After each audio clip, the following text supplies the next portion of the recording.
So this is a research project about gender and speech. There are a lot of different stereotypes about the way that men and women talk, and the way that that's different or the same. The particular stereotype that we're talking about in this research study is about the sound S. Now, on average, men tend to have larger mouths than women.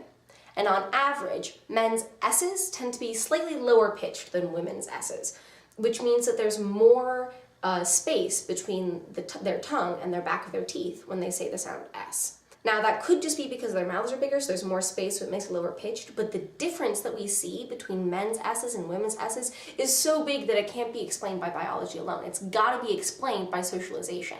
That means that me and you, everybody, we all learned when we were growing up to pronounce our S's differently.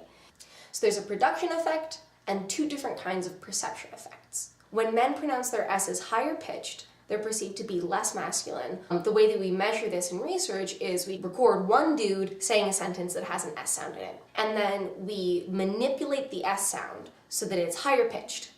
And we play them, the same sentence, with the low-pitched S and the high-pitched S. And we ask them, how masculine was the first person? How masculine was the second person? And we find a statistically significant difference between the two guises, as they're called, where the high-pitched S is rated as less masculine, but the social perception effect works in the other direction. So Elizabeth Strand, in her 1996 doctoral thesis, recorded two men saying the word sod and the word shod. The only difference is whether it begins with an S sound or an SH sound.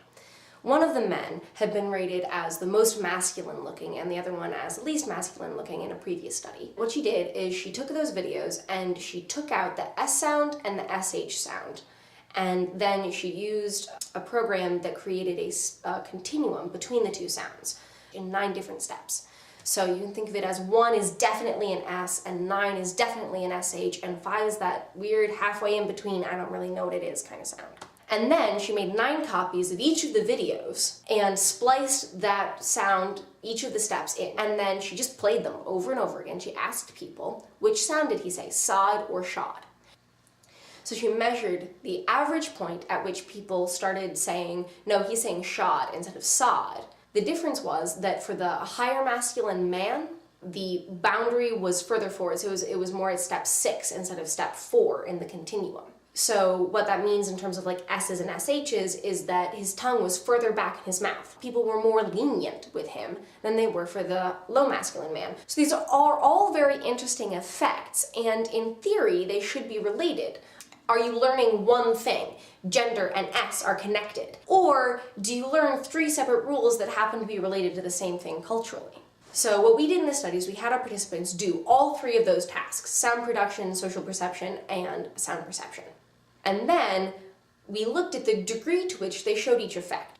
We found each effect. We didn't find any cross-task correlations. There are a couple different explanations for that, though.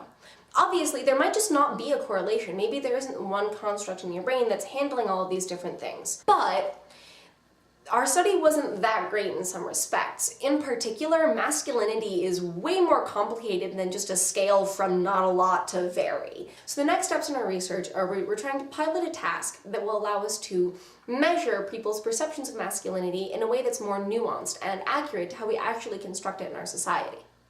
And that's my research project. Thanks for watching. If you have any questions, leave some comments down below and I'll try to answer them as best as I can. Thank you.